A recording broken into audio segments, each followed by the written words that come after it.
Today, we're going to talk about how Stan here breathes. Obviously, he doesn't. But if Stan were like you and I, he would be a moving, breathing individual.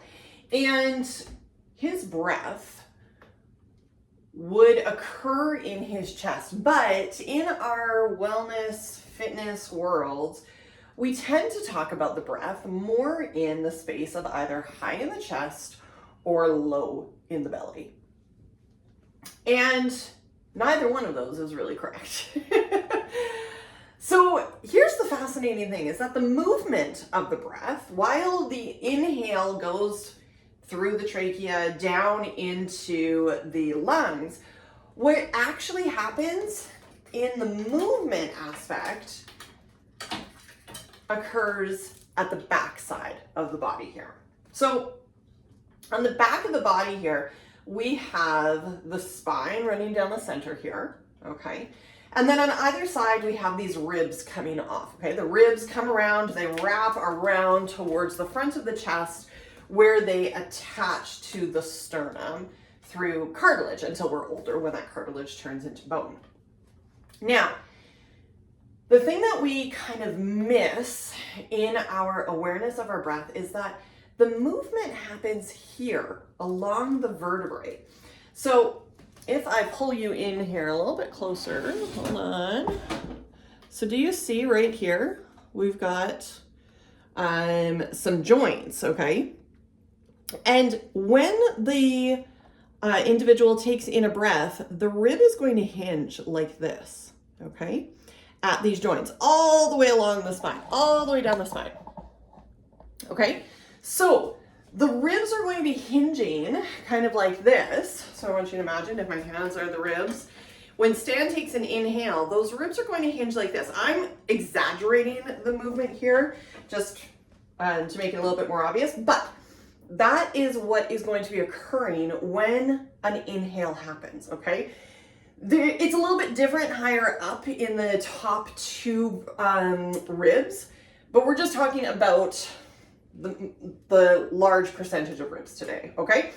So the hinging is going to be happening here at these joints, and there is a major muscle that is going to assist with that. And this muscle is called the Serratus Anterior, okay? Serratus, okay? Now, it attaches on the front side of the scapula on the back here, okay? It's going to attach in there, but it kind of comes down, and this isn't big enough, okay? So I want you to use your imagination, but it is going to be a fan-like muscle, okay?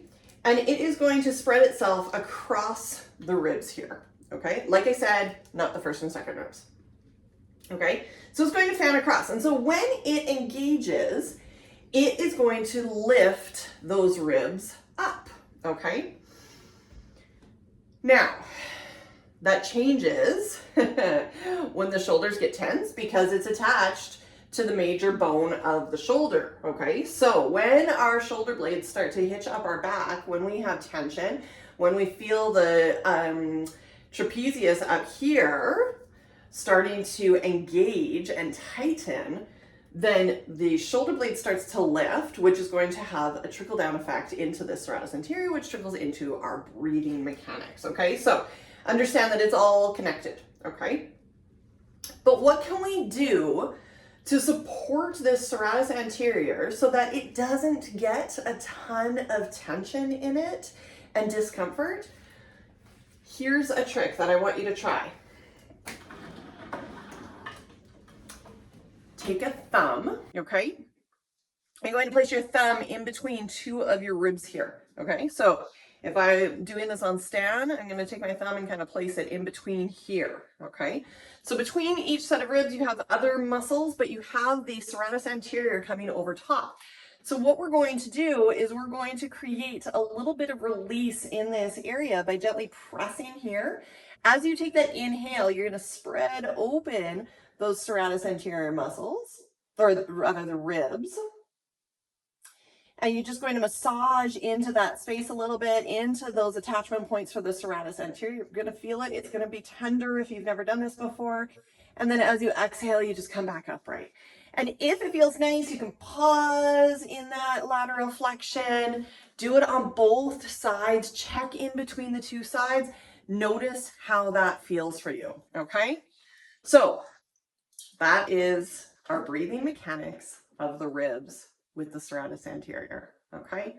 So check that out in your body. If it feels good, try it out in your classes as well. Come back and tell me how it went.